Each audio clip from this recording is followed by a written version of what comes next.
राजस्थान के गांव की सरकार कब चुनी जाएगी? क्या 15 अप्रैल को वोट डाले जाएंगे या तारीख फिर से आगे बढ़ेगी?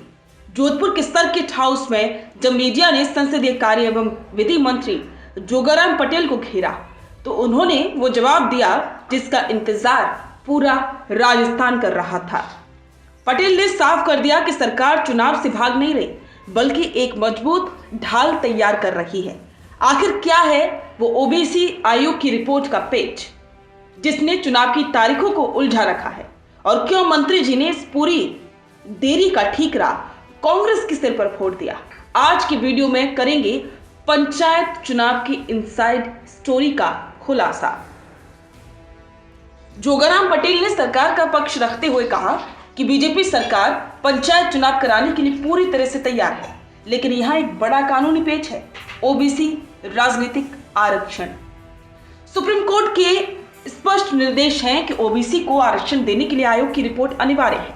पटेल ने संकेत दिया कि जैसे ही ओबीसी आयोग अपनी रिपोर्ट सरकार को सौंपेगा, चुनाव की प्रक्रिया तुरंत ही शुरू कर दी जाएगी। रुकिए और जरा ध्यान से सुनिए। क्या आप हमारी इन खबरों से अपने व्यापार को भी बढ़ाना चाहते हैं?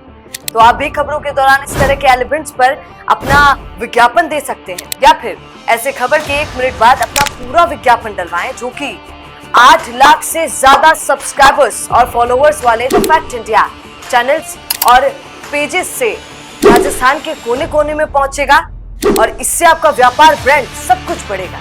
उन्होंने साफ शब्दों में कहा कि सरकार 15 अप्रैल के आसपास चुनाव कराने की मंशा रखती है, लेकिन ये तभी मुमकिन होगा जब आयोग का डेटा समय पर टेबल पर आ जाए। क्या आयोग 15 अप्रैल से पहले रिपोर्ट दे पाएगा? ये वो सवाल है जो आज लाखों ग्रामीण उम्मीदवारों की धड़कनें बढ़ा रहा है। जब विपक्ष ने चुनाव में देरी को लेकर सरकार को घेरा तो जोगाराम पटेल ने पलटवार में देरी नहीं की। उन्होंने इस पूरी देरी के पीछे कांग्रेस सरकार को जिम्मेदार ठहरा दिया। मंत्री जी का कहना है कि पूर्ववर्ती सरकार ने अपने पूरे कार्यकाल में ओबीसी आयोग का गठन करने की जहमत तक नहीं उठाई। उन्होंने कहा कि हमने सत्ता में आते ही आयोग बनाया, अब हम सिर्फ रिपोर्ट का इंतजार कर रहे हैं। यह बयान सीधे तौर पर डोटासरा के उस दावे का जवाब है जिसमें उन्होंने कहा था कि सरकार डेटा का बहाना बना रही है। अब गेंद कांग्रेस के पाले में है कि वो इस आरोप का क्या जवाब देती है। आपको बता दें कि पंचायत चुनाव की इस जंग में पीसीसी चीफ गोविंद सिंह डोटासरा ने सरकार को खुली चुनौती दी थी। डोटासरा का कहना था कि अगर डेटा नहीं है तो मैं 7 दिन में पंचायतवार सर्वे करके दे सकता हूं। इसी चुनौती का जवाब देते हुए जोगाराम पटेल ने कहा कि कांग्रेस ने सिर्फ राजनीति की, काम नहीं। पटेल का तर्क है कि कांग्रेस ने जानबूझकर इस संवैधानिक प्रक्रिया को अधूरा छोड़ा था ताकि अगली सरकार परेशान हो। अब बीजेपी इस विरासत में मिली समस्या को सुलझाने का दावा कर रही है, लेकिन बड़ा सवाल यह है कि क्या डोटासरा की इस घेराबंदी के दबाव में सरकार आनन फानन में चुनाव करवाएगी?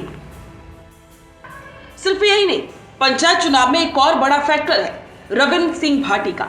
भाटी लगातार युवाओं की नौकरियों और भर्ती प्रक्रिया को लेकर सरकार को घेर रही है। जोगाराम पटेल ने भले ही मार्कशीट वेरिफिकेशन का बहाना दिया हो, लेकिन जमीन पर युवाओं में गुस्सा है। राजनीतिक विश्लेषकों का मानना है कि सरकार चुनाव की तारीख तय करने से पहले इस युवा आक्रोश को भी भांप रही है। अगर चुनाव अभी होते हैं तो क्या भाटी का फैक्टर बीजेपी की जाट ओबीसी समीकरण को बिगाड़ेगा? इसीलिए सरकार हर कदम फूंक फूंक कर रख रही है। अब अगर मान लीजिए कि ओबीसी आयोग कल रिपोर्ट दे देता है तो क्या 15 अप्रैल तक चुनाव संभव है? वार्ड पुनर्गठन और आरक्षण रिपोर्ट के बाद वार्डों की आरक्षण लॉटरी निकालनी होगी। चुनाव आयोग की घोषणा के साथ ही आचार संहिता लग जाएगी और लाखों कर्मचारियों की ड्यूटी और सुरक्षा व्यवस्था भी एक बड़ा मुद्दा है। इतने कम समय में ये सब करना किसी चमत्कार से कम नहीं होगा, और इसीलिए जोगाराम पटेल के बयान के पीछे इच्छा शक्ति तो दिख रही है, लेकिन व्यवहारिकता पर अभी भी सवाल है। कुल मिलाकर 15 अप्रैल की तारीख अब डेडलाइन बन गई। जोगाराम पटेल ने गेंद आयोग और कानूनी प्रक्रिया के पाले में डाल दी है। अब देखना यह है कि क्या अगले 10 दिनों में ओबीसी रिपोर्ट आती है या फिर राजस्थान के गांव को अपनी नई सरकार के लिए थोड़ा और इंतजार करना होगा। आपको क्या लगता है, क्या सरकार वाकई में 15 अप्रैल को चुनाव कराना चाहती है या ये सिर्फ कांग्रेस को जवाब देने की एक कोशिश है? बिजनेस अच्छा हो सकता है, लेकिन अगर नाम नहीं दिखा तो पहचान कैसे बनेगी?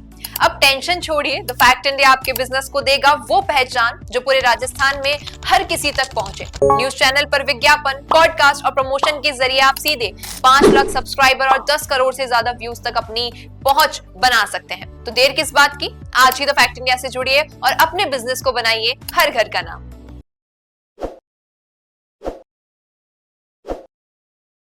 ताज़ा खबरों के लिए विजिट करें द फैक्ट इंडिया की वेबसाइट और डाउनलोड करें द फैक्ट इंडिया ऐप। ताज़ा खबरों के लिए विजिट करें द फैक्ट इंडिया की वेबसाइट और डाउनलोड करें द फैक्ट इंडिया ऐप।